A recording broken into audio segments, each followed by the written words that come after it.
श्री कृष्णम वंदे जगत गुरु इदम श्री सद्गुरुवे नमः। वांग्मय नंबर 6, साधना से सिद्धि भाग 2, ऑडियो नंबर 20।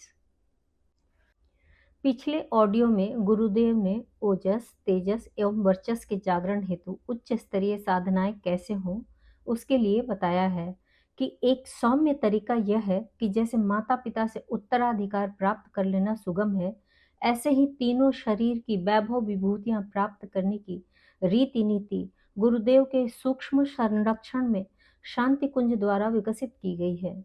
इसमें साधकों का पुरुषार्थ नाम मात्र का होगा, पर यहाँ के समर्थ निर्देशन वातावरण का योगदान इतना होगा कि जिसके सहारे सामान्य साधक भी अपनी जीवनचर्या में परिवर्तन करके अधिकतम अभीष्ट प्राप्त कर सकेंगे। साधना काल में उपवास और तपश्चर्या अत्यंत आवश्यक है। आत्मिक पुरुषार्थ तपश्चर्या ही है। गुरुदेव कहते हैं कि सिद्धियां सदा ही पुरुषार्थियों को प्राप्त रही हैं। आध्यात्मिक क्षेत्र का शौर्य, साहस, पौरुष, पराक्रम तब साधना के रूप में ही जाना जाता है। गायत्री की कृपा इससे कम में नहीं मिलती। समस्त विश्व के अंदर रहने वाली निर्विकार सत्ता का नाम शिव है। उनकी शक्ति के अनंत रूप हैं, जिनमें प्रधान है चित्त, आनंद, इच्छा, ज्ञान और क्रिया शक्ति।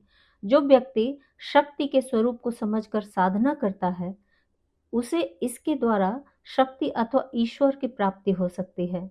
शाक्त अथवा शक्ति का उपासक अपने प्रत्येक मनुष्योचित कर्म को यज्ञ और पूजा का एक पवित्र कार्य बना देता है। शक्ति ही सब कुछ है। शक्ति के बिना हम न सोच सकते हैं, न बोल सकते हैं, न हिल डुल सकते हैं, न देख सकते हैं, न सोच समझने की शक्ति रख सकते हैं। शक्ति ही मनुष्य के रूप में व्यक्त होकर यहाँ अपना कार्य कर रही है। अब आगे आत्मशुद्धि की साधना। अपने कर्तव्य से दूसरों के अधिकार को सुरक्षित रखना धर्म है, अर्थात सेवा के लिए सभी को अपना समझो, किंतु अपनी प्रसन्नता के लिए केवल सर्वसमर्थ भगवान को ही अपना मानो। ऐसी भावना दृढ़ होने पर एक विचित्र अनुपम बल आ जाता है, जिससे प्राणी कर्तव्य परायण होकर अपने ही में अपने परम प्रेमास्पद भगवान को अनुभव कर लेता है।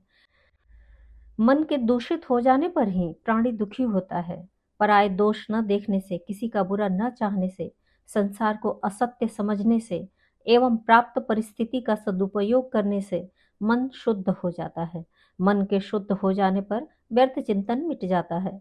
व्यर्थ चिंतन मिटते ही सार्थक चिंतन अर्थात स्मरण, चिंतन व ध्यान स्वतः होने लगता है।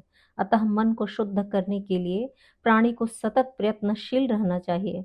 इसमें हार स्वीकार करना भूल है, क्योंकि मन को शुद्ध करने के लिए प्रत्येक प्राणी सर्वदा स्वतंत्र है। परतंत्रता केवल उपभोग में है, उपार्जन में नहीं। वर्तमान गतिशील क्षणभंगुर जीवन को सत्य समझना प्रमाद है, जिसे मिटाना चाहिए। प्रत्येक कार्य भगवत नाते योग्यता, ईमानदारी तथा परिश्रम पूर्वक करते रहना चाहिए और कार्य के अंत में सहज भाव से चलते फिरते वो उठते बैठते हृदय से प्रेम पात्र को पुकारना चाहिए। यही सच्चा भजन है। विचारशील उसी का स्मरण करते हैं जिसे प्राप्त करना है, और सेवा उसी की करते हैं जिससे बंधनों से छुटकारा पाना है। अपने को शरीर से असंग कर प्रेमी बन जाओ। शरीर से तो प्रत्येक प्राणी किसी न किसी का प्रेमी बना ही रहता है, परंतु उसके प्रीति की वही दशा होती है जो नदी के शुद्ध जल की दशा किसी गड्ढे में आबद्ध हो जाने से होती है। अतः प्रीति जैसे अलौकिक प्रवाह को किसी वस्तु, अवस्था एवं परिस्थिति में आबद्ध मत होने दो। प्रीति का प्रवाह जागृत होते ही मन, इंद्रिय आदि सभी अपने अपने स्वभाव को त्याग कर प्रीतिमय बन जाते हैं। परंतु यह तभी संभव है जब हम स्थूल, सूक्ष्म और कारण तीनों शरीरों से अपने को असंग कर प्रेमी बन जाएं। शरीर से असंग होने के लिए विचार के अतिरिक्त किसी अभ्यास की आवश्यकता नहीं है। विचार रूपी सूर्य उदय होते ही देह अभिमान रूपी अंधकार सदा के लिए मिट जाता है। स्मरण करने योग्य केवल वही है जिसे सदैव के लिए प्राप्त करना है। जिसे प्राप्त करना है वह वास्तव में सर्वदेश व सर्वकाल में सर्वत्र व सर्वरूप से विद्यमान है, अथवा यो कहें कि सब कुछ उससे ही प्रकाशित है। उसका स्मरण करते ही जगत का विस्मरण हो जाता है। जिससे देश काल की दूरी नहीं होती, उससे केवल न जानने की दूरी होती है। न जानने की दूरी यथार्थ विचार से ही मिटती है, किसी अभ्यास से नहीं। अभ्यास तो केवल अपनी बनाई हुई आदतों तथा इच्छाओं के परिवर्तन के लिए किया जाता है। भला बुरा अथवा ऊंचा नीचा प्राणी अपने को इच्छाओं में आबद्ध करके ही मानता है। प्राणी वास्तव में तत्व में महान तथा पवित्र है। प्रेम पात्र का नित्य सखा एवं साथी है, अर्थात स्वभाव से ही निर्विकार है। अतः अपनी इच्छा तथा आदतों से मुक्त होना ही संसार से मुक्त होना है। मन की शुद्धि अशुद्ध संकल्पों के त्याग करने मात्र से ही हो जाती है। उसके लिए किसी बाह्य अभ्यास की आवश्यकता नहीं होती। बाह्य अभ्यास उन्हीं प्राणियों को करना पड़ता है जो अशुद्ध संकल्पों को सहज भाव से मिटा नहीं सकते। अशुद्ध संकल्प मिटने पर विवेक उत्पन्न होता है, जिससे मोह की निवृत्ति हो जाती है। मोह मिट जाने पर स्वतः अनुराग की गंगा लहराने लगती है। पहले आगे पीछे के व्यर्थ संकल्पों का त्याग करो, उसके पश्चात अशुद्ध संकल्प मिटा दो, फिर शुद्ध संकल्पों द्वारा वर्तमान कार्य कर डालो। कार्य के अंत में निःसंकल्पता आ जाएगी। ज्यों ज्यों निःसंकल्पता स्थायी होती जाएगी, छिपी हुई शक्ति का विकास एवं विवेक की उत्पत्ति स्वतः होती जाएगी। अतः निःसंकल्पता प्राप्त करना ही प्राणी का पुरुषार्थ है। उनकी अहैतुकी कृपा का विधान अलौकिक है। उसे वही प्रेमी जानते हैं जो सब प्रकार से उनके होकर अचिंत्य हो गए हैं। उसमें बुद्धि के व्यापार के लिए कोई स्थान नहीं है। उनके हो जाने का स्वाभिमान ही उनका परम पुरुषार्थ है। उनका होने पर प्राणी अपना मूल्य संसार से अधिक कर लेता है और अपने से उनका मूल्य अधिक मान लेता है, अर्थात उनकी कृपा का भरोसा ही उनका मुख्य साधन बन जाता है। अभ्यास उन्हीं प्राणियों को करना पड़ता है जो अपने से संसार का मूल्य अधिक मानते हैं। जिन्होंने सरल विश्वास तथा गुरुजनों की कृपा से उनके हो जाने का महत्व भली भांति समझ लिया है, उनके लिए कोई अभ्यास शेष नहीं रहता। ऐसा कौन सा दोष है जो उनका हो जाने पर मिट नहीं जाता? ऐसा कौन सा गुण है जो उनकी कृपा से आ नहीं जाता? यह भली भांति समझ लो कि अभ्यास का बोझ उन्हीं को उठाना है जिन्होंने वस्तुओं के बदले में अपने को बेच दिया है। तत्व साधना एक महत्वपूर्ण सूक्ष्म विज्ञान। योग विद्या में तत्व साधना का अपना महत्व एवं स्थान है। पृथ्वी आदि 5 तत्वों से ही समस्त संसार बना है। विद्युत आदि जितनी भी शक्तियां इस विश्व में मौजूद हैं, वे सभी इन पंच तत्वों की ही अंतर्निहित क्षमताएं हैं। आकृति प्रकृति की भिन्नता युक्त जितने भी पदार्थ इस संसार में दृष्टिगोचर होते हैं, वे सब इन्हीं तत्वों के योग संयोग से बने हैं। न केवल शरीर की वरन मन की भी बनावट तथा स्थिति में इन्हीं पंच तत्वों के भिन्न मात्रा का कारण है। शारीरिक व मानसिक दुर्बलता एवं रुग्णता में भी प्रायः इन तत्वों की ही न्यूनाधिकता पर्दे के पीछे काम करती रहती है। शरीर विश्लेषण करता यो रासायनिक पदार्थों की न्यूनाधिकता अथवा अमुक जीवाणुओं की उपस्थिति अनुपस्थिति को शारीरिक असंतुलन का कारण मानते हैं, पर सूक्ष्मदर्शियों की दृष्टि में तत्वों का असंतुलन ही इन समस्त संभ्रांतियों का प्रधान कारण होता है। किस तत्व के शरीर में अथवा मन क्षेत्र में कमी है, उसकी पूर्ति के लिए क्या किया जाए, इसका पता लगाने के लिए तत्व विज्ञानी आध्यात्मवेता किसी व्यक्ति में क्या रंग कम पड़ रहा है, क्या घट रहा है, यह ध्यानस्थ होकर देखते हैं और औषधि उपचारकर्ताओं की तरह जो कमी पड़ी है, जो विकृति बढ़ी है, उसे उस तत्व प्रधान आहार विहार में अथवा अपने में उस तत्व को उभार कर उसे अनुदान रूप रोगी या अभावग्रस्त को देते हैं। इस तत्व उपचार का लाभ सामान्य औषधि चिकित्सा की तुलना में कहीं अधिक होता है। फिल्टरों से युक्त नियोन आर्क लैंप, लेजर किरणों के उपकरण, एक्सरेज की विशिष्ट धाराएं, क्वांटा किरणें, रिएक्ट वाइजेक्शन, इनर्गोथेरेपी, इनर्जेटिक्स, क्वांटम इलेक्ट्रॉनिक्स आदि का प्रस्तुतिकरण सूर्य किरणों की विशेष रंग धाराओं का विश्लेषण करके ही संभव हो सका है। अब यह विज्ञान दिन दिन अधिक महत्वपूर्ण स्तर पर उभरता चला आ रहा है। लगता है रंगों के भले बुरे प्रभावों को अधिक अच्छी तरह जानना और उनका उपयुक्त प्रयोग करके लाभान्वित होना मनुष्य के लिए निकट भविष्य में ही संभव हो जाएगा। रंग यो देखने में मात्र दृष्टि आकर्षण एवं शोभा सज्जा के लिए काम आते दिखते हैं, पर वस्तुतः इनकी गरिमा और क्षमता कहीं अधिक है। सामान्य रंगाई भी अपना प्रभाव रखती है। फिर सूक्ष्म रूप से काम करने वाली तत्वों से संबंधित रंग शक्ति का तो क्या ही कहना। लाल रोशनी का उत्तेजनात्मक प्रभाव असंदिग्ध है। प्रातःकाल और सायंकाल जब सूर्योदय और सूर्यास्त की लालिमा आकाश में छाई रहती है, तब पेड़ पौधे, जलचर और पक्षी वृंद अधिक क्रियाशील और बढ़ते विकसित होते पाए जाते हैं। वनस्पतियों की वृद्धि किस समय किस क्रम से होती है, इसका लेखा जोखा रखने वालों का निष्कर्ष यही है कि प्रातः व सायंकाल के थोड़े से समय में वे जितनी तीव्र गति से बढ़ते हैं, उतने अन्य किसी समय नहीं। मछलियों की उछल कूद इसी समय सबसे अधिक होती है। पक्षियों का चहचहाना जितना दोनों संध्या कालों में होता है, उतना 24 घंटों में अन्य किसी समय नहीं होता। इसी प्रकार पीला, हरा, बैंगनी, गुलाबी आदि अन्य रंगों का अपना अपना प्रभाव होता है। रंगों की शोभा सर्वविदित है, पर उनकी सूक्ष्म शक्ति की जानकारी विरलों को ही होती है। तत्वों के रंगों के संबंध में पाश्चात्य वैज्ञानिकों की मान्यता है कि आकाश तत्व का रंग नीला, अग्नि का लाल, जल का हरा, वायु का पीला और पृथ्वी का भूरा मटमैला सफेद है। शरीर में जिस तत्व की कमी पड़ती है या बढ़ोतरी होती है, उसका अनुमान अंगों के अथवा मलों के स्वाभाविक रंगों में परिवर्तन देखकर लगाया जा सकता है। त्वचा तो नस्ल के हिसाब से काली, पीली, सफेद या लाल रहती है, पर उसके पीछे भी रंगों के उतार चढ़ाव झांकते रहते हैं। साधारण स्थिति में त्वचा का जो रंग था, उसमें तत्वों के परिवर्तन के अनुपात में परिवर्तन आ जाता है। यह हेर फेर हाथ पैरों के नाखूनों में, जिह्वा में अथवा आंख की पुतलियों में अधिक स्पष्टता के साथ देखा जा सकता है। इसलिए शरीर में होने वाले तत्वों की न्यूनाधिकता को इन्हें देखकर आसानी से समझा जा सकता है। मल मूत्र में भी यह अंतर दिखाई पड़ता है। संतुलित स्थिति में पेशाब साधारण स्वच्छ जल की तरह होगा, पर यदि कोई बीमारी होगी तो उसका रंग बदलेगा। डॉक्टर मल मूत्र, रक्त आदि का रासायनिक विश्लेषण करके अथवा उनमें पाए जाने वाले विषाणुओं को देखकर रोग का निर्णय करता है। तत्ववेत्ता अपने ढंग से जब तत्व चिकित्सा करते हैं, तो यह पता लगाते हैं कि शरीर के आधार पंच तत्वों में से किसकी कितनी मात्रा घटी बढ़ी है। यह जानने के लिए उन्हें रंगों का शरीर में जो हेर फेर हुआ है, उसे देखना पड़ता है।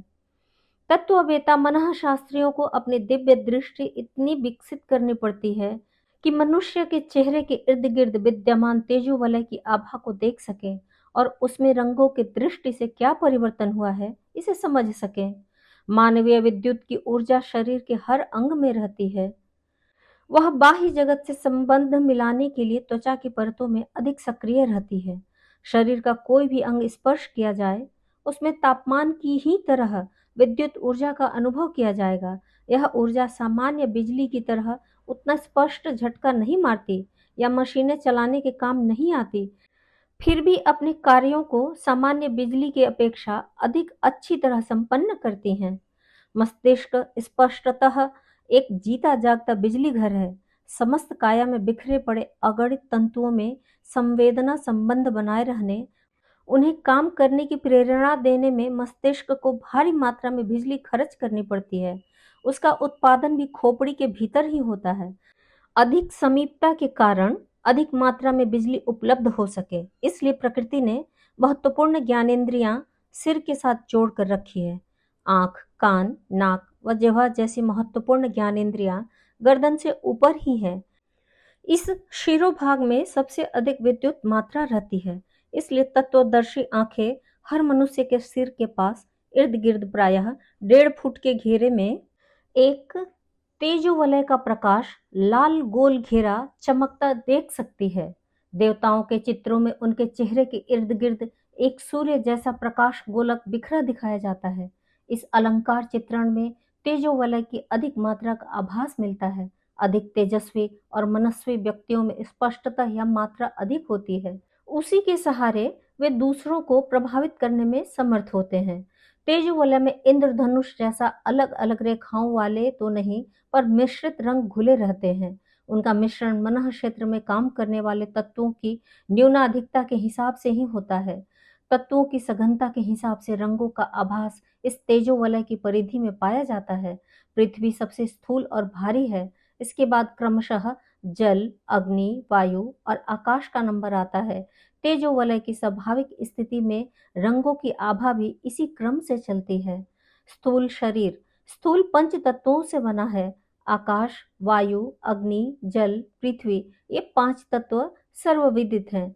काय कलेवर में विद्यमान रक्त, मांस, अस्थि, त्वचा तथा विभिन्न अंग प्रत्यंग इन्हीं के द्वारा बने हैं। सूक्ष्म शरीर में तन मात्राओं के रूप में ये तत्व भी सूक्ष्म हो जाते हैं। आकाश की तन्मात्रा शब्द, वायु का स्पर्श, अग्नि का रूप, जल का रस और पृथ्वी की गंध है। सूक्ष्म शरीर की संरचना अग्नि, जल आदि से नहीं, वरन सूक्ष्म तन्मात्राओं से हुई है। फिर भी उन्हें तत्व तो कह ही सकते हैं। सूक्ष्म शरीर की नाड़ियों में बहने वाले प्राण प्रवाह में ज्वार भाटे की तरह तत्व तन्मात्राओं के उभार आते रहते हैं। लहरों की तरह उसमें से एक आगे बढ़ता है तो दूसरा उसका स्थान ग्रहण कर लेता है। अंतः क्षेत्र में कब कौन सा तत्व बढ़ा हुआ है, यह पता साधना द्वारा मन स्थिति लगा सकती है। हर तत्व की अपनी विशेषता है, उसी के अनुरूप व्यक्तित्व में उतार चढ़ाव आते रहते हैं। प्रकृति और सामर्थ्य में हेर फेर होता रहता है। सूक्ष्म शरीर में कब कौन सा तत्व बढ़ा हुआ है और किस तत्व की प्रबलता के समय क्या करना अधिक फलप्रद होता है, यदि इस रहस्य को जाना जा सके तो किसी महत्वपूर्ण कार्य का आरंभ उपयुक्त समय पर किया जा सकता है और सफलता का पथ अधिक सरल एवं प्रशस्त बनाया जा सकता है। पृथ्वी तत्व का केंद्र मलद्वार और जननेंद्रिय के बीच का है, इसे मूलाधार चक्र कहते हैं। जल तत्व का केंद्र मूत्राशय की सीध में पेड़ू पर है, इसे स्वाधिष्ठान चक्र कहते हैं। अग्नि तत्व का निवास नाभि और मेरुदंड के बीच में है, इसे मणिपूरक चक्र कहते हैं। वायु का केंद्र हृदय प्रदेश के अनाहत चक्र में है। आकाश तत्व का विशेष स्थान कंठ में है, इसे विशुद्ध चक्र कहा जाता है। कब किस तत्व की प्रबलता है, इसकी परख थोड़ा सा साधना अभ्यास होने पर सरलता पूर्वक की जा सकती है। पृथ्वी तत्व का रंग भूरा, जल का हरा, अग्नि का लाल, वायु का पीला और आकाश का नीला है।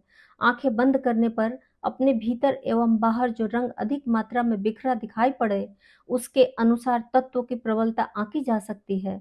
जिह्वा इंद्रिय को साध लेने पर मुंह में स्वाद बदलते रहने की प्रक्रिया को समझकर भी तत्वों की प्रबलता जानी जा सकती है।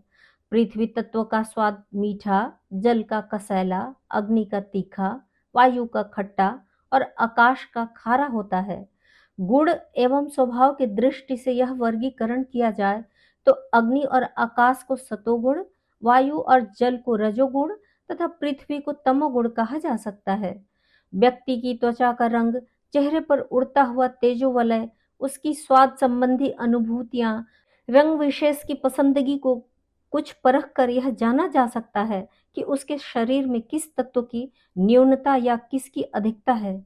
जिसकी न्यूनता हो उसे पूरा करने के लिए उस रंग के वस्त्रों का उपयोग, कमरे की पुताई, खिड़कियों के पर्दे, उसी रंग के कांच में कुछ समय पानी रखकर पीने की प्रक्रिया अपनाई जाती है।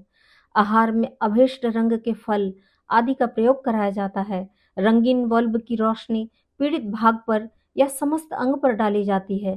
प्रयोक्ता अपने शरीर में अमुक तत्व आवश्यकता अनुसार बढ़ाने और उसका प्रयोग जरूरतमंद पर करने की साधना भी करता है।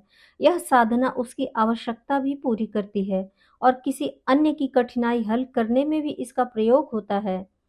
तत्व साधना अध्यात्म विज्ञान का एक महत्वपूर्ण विधान है। इस लुप्त प्राय विद्या का यदि विकास हो सके तो मनुष्य की शारीरिक और मानसिक कठिनाइयों के समाधान का एक नया मार्ग खुल सकता है। जप के साथ ध्यान, प्राण साधना का महाविज्ञान।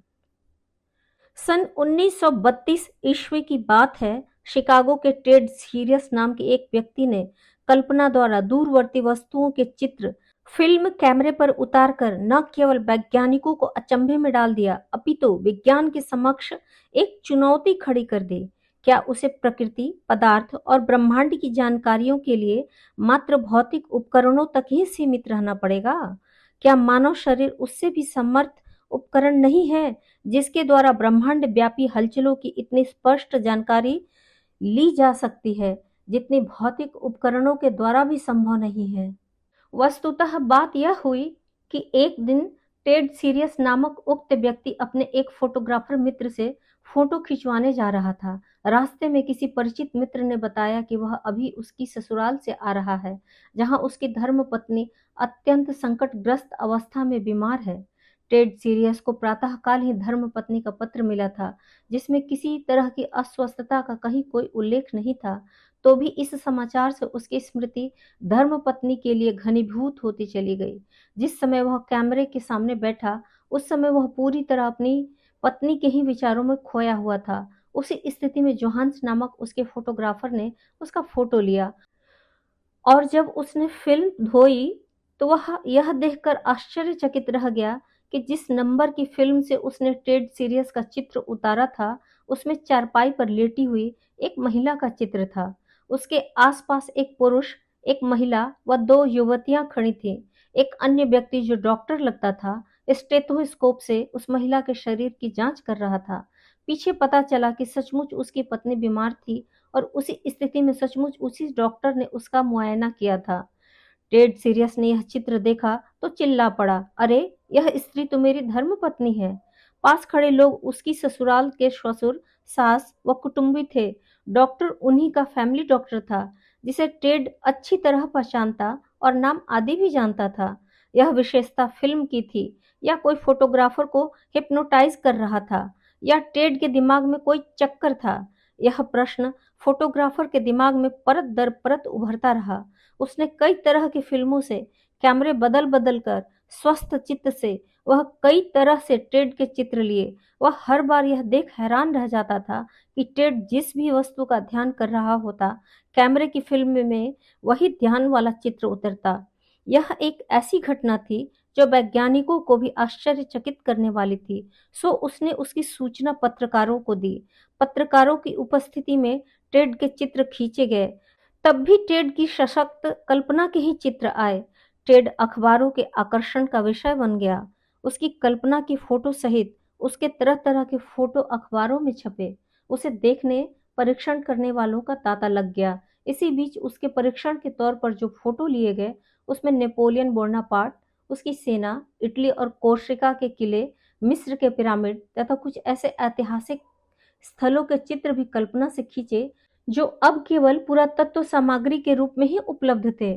इन कल्पना चित्रों और यथार्थ में इतना अंतर तो होता था कि कल्पना चित्र कुछ धुंधले होते थे, पर आकृति, कटाव और वस्तु में राई रत्ती भर भी अंतर नहीं होता था। नेपोलियन बोनापार्ट की सेना, जो सैकड़ों वर्ष पूर्व थी, के चित्र देखकर पुरातत्ववेताओं ने यह सिद्ध किया था कि नेपोलियन बोनापार्ट के सिपाही ठीक यही वेशभूषा धारण करते थे। कादम्बिनी के नवंबर 1968 के अंक में फतेहपुर सिकरी के बुलंद दरवाजा और लाल किले के उसके ध्यान फोटो छापकर उन्हें कैमरा फोटो से मिलाया गया, तो उनमें रत्ती भर भी अंतर नहीं था। जबकि टेड सीरियस ने भारतवर्ष का मात्र नक्शा देखा था। भारतवर्ष की भूमि पर पैर रखने का उसे कोई सुयोग नहीं मिला था।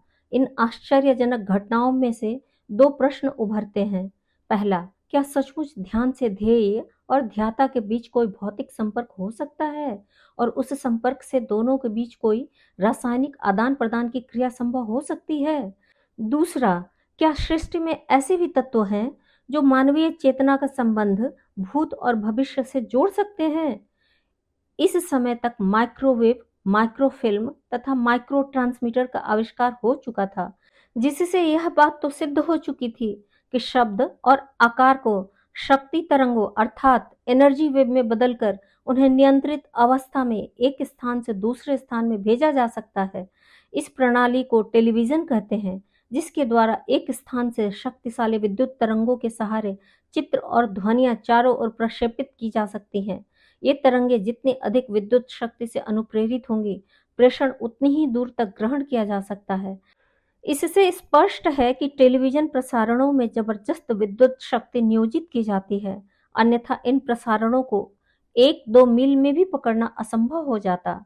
उपर्युक्त घटना की वस्तु स्थिति की जांच वैज्ञानिकों, फोटोग्राफरों एवं बुद्धिजीवियों की एक सम्मिलित टीम ने की, जिसकी अध्यक्षता Elina S society for psychic research की उपाध्यक्षा पॉलिन ओहलर ने की। जांच कमेटी ने जो प्रतिवेदन प्रस्तुत किए, उनमें इन घटनाओं की पुष्टि तो की गई, पर यह स्पष्ट स्वीकार किया गया कि विज्ञान अभी तक ऐसे तथ्यों का पता लगाने में असमर्थ है। सुप्रसिद्ध अमेरिकी जीव रसायन डॉक्टर कैमरॉन ने चूहों पर तरह-तरह के प्रयोग करके यह भी बताने का प्रयास किया कि मानव शरीर जिन कोषाणुओं अर्थात सेल्स से बना है, उनमें न्यूक्लिक एसिड नामक ऐसा तत्व पाया जाता है, जिसे ध्यान के द्वारा निरंतर प्रशिक्षित करने के बाद बहुत शक्तिशाली रूप में कहीं भी प्रक्षेपित किया जा सकता है। उससे दो वस्तुओं के बीच जो संबंध स्थापित होते हैं, उसमें विचार प्रणाली का आदान-प्रदान हो सकता है। ऐसा तो अभी शोध में नहीं आ पाया, किंतु यह सुनिश्चित तथ्य है कि एक के कुछ तत्व और गुण दूसरे में और दूसरे के पहले में निश्चित रूप से हस्तांतरित होते हैं।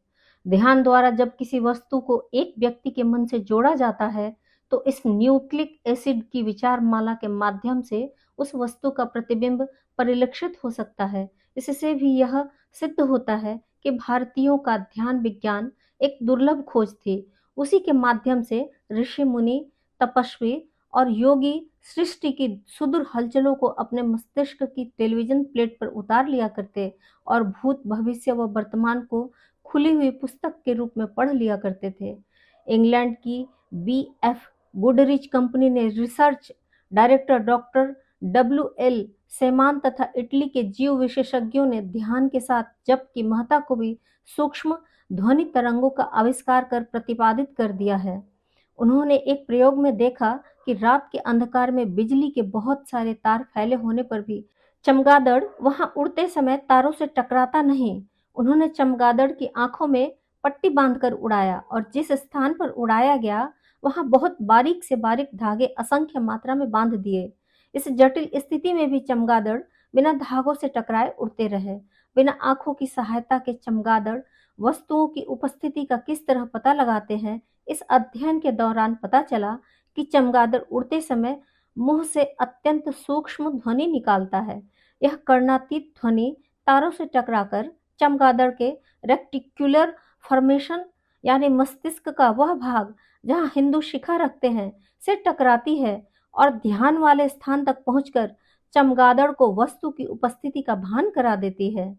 मंत्रोच्चारण में कर्णातीत ध्वनि के निरंतर कंपन को ध्यान द्वारा नाभिकीय रसायन बहुत दूर से दूर अज्ञात स्थान तक पहुंचाने तक समर्थ हो जाता है। ध्यान उखड़ा हो तो पता भले न चले, पर यह इतना प्रगाढ़ होता जाता है कि टेड सीरियस की तरह लक्ष्य के संदेश प्राण और प्रकाश अंतःकरण में उतरने लगते हैं। इसे ही अपने इष्ट का स्वप्न, संदेश, सहायता आदि जो भी कहें मान सकते हैं। सूर्य हमारे ब्रह्मांड का केंद्रक, नाभिक अथवा आत्मा है। हमारी सृष्टि का प्रारंभ, विकास और विनाश यहीं से होता है। यदि कोई चेतना से पूरी तरह सूर्य में विलीन हो सके, तो टेड सीरियस भले ही मूवी कैमरे में चित्र उतार पाए अथवा नहीं, पर उस तरह के व्यक्ति निसंदेह भूत भविष्य का ज्ञाता ही नहीं, अपितु सृष्टि के सूक्ष्मतम रहस्यों का ज्ञाता भी हो सकता है। सिद्धावस्था ध्यान द्वारा चेतना की इसी प्रगाढ़ मिलन की अवस्था को कहते हैं, जिसमें साधक और इष्ट, गायत्री उपासक और गायत्री माँ एवं साधक का मन और सविता के प्राण दोनों एक हो जाते हैं। सिद्धावस्था न भी प्राप्त हो तो भी कोई साधक क्रमिक जप, उपासना और ध्यान से उसी मात्रा में प्रत्यावर्तित प्राण और आत्मबल संपन्न होता चलता है। गायत्री उपासना में जप के साथ सविता देवता के ध्यान के पीछे यही महाविज्ञान काम करता है, जिसे न जानने वाला भी लाभान्वित होता है और जानने वाला तो लाभान्वित होता ही है। आज का स्वाध्याय यहीं तक। सभी को प्रणाम। 21वीं सदी, उज्जवल भविष्य। भारत माता की जय। प्रणाम सभी को। वांग्मय अर्थात साहित्य, शब्द, भावना और विचार का संग्रह। योग ऋषि पंडित श्रीराम शर्मा आचार्य जी की इस धरोहर को ऑडियो रूप से सुनने के लिए चैनल को लाइक करें, सब्सक्राइब करें और नोटिफिकेशन ऑन करें। आइए गुरुदेव की वाणी जन जन तक पहुंचाएं। सभी को आभार।